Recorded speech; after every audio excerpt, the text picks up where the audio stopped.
Cik Salma. Hai, Assalamualaikum. Berjumpa lagi dalam Petua Orang Dulu bersama dengan Cik Salma. Hari ni Cik Salma nak pergi ke laman rumah nak ambil pokok bunga raya lah. Nak ambil daun dia sebab kita nak merawat rambut kita daripada beruban. Kita nak ia bersinar dan lepas tu kita nak mengelakkan daripada keguguran dan juga rambut-rambut yang mana dah rosak tu boleh dirawat menggunakan daun bunga raya ni. Sekarang Cik Salma dah bersihkan dia dan kita tumbuk daun ni sehingga dia hancur lah.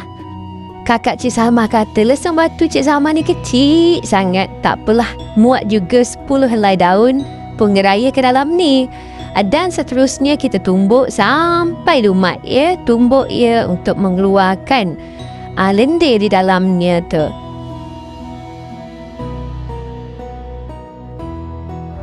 Inilah dia daun bunga raya yang kita dah tumbuk rumat tadi. Dah tumbuk halus.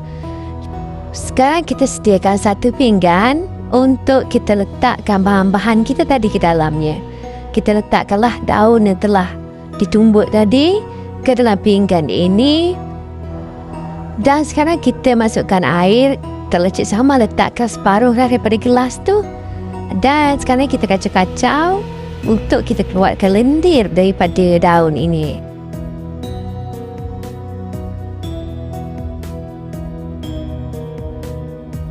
Seterusnya kita masukkan aloe vera gel. Cik Salma beli aloe vera gel yang baru ni dan masukkan ke dalam bahan kita. Masukkan sikit aja, tak payah nak banyak-banyak sangat.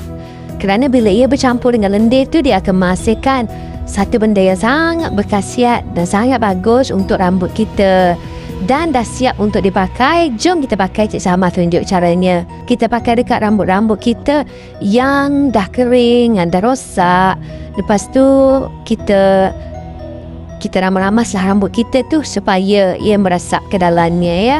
Dan boleh dibuat 4 kali seminggu supaya rambut kelihatan bagus kembali, kelihatan bersinar.